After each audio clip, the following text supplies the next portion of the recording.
mo.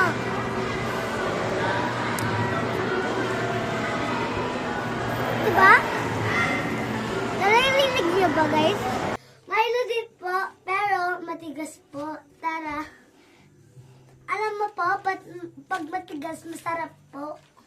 Hi guys! Ngayon nga pala, paggagawa nga pala tayo Milo candy. Tara, ang natin ay papel. Ito yung papel natin. Ito, saka plancha. Ito po yun guys. Saka report, doon po yun. Tara, gawin na natin. Natusok na po yung dito sa likod niya. Tara, madaling gawin. Ngayon ay gagawin natin ng plancha. Tara, takpan natin ng papel.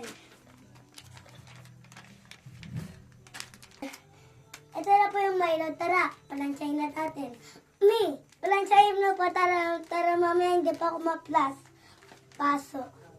Yung kayo kay Mami and palansya. Tara, hindi po kayong magpaso. Kaya ako napapaturo po ako kay Mami. Tatanggal na init na po, doon na po natin lalagay sa freezer. Ulit! Bye-bye!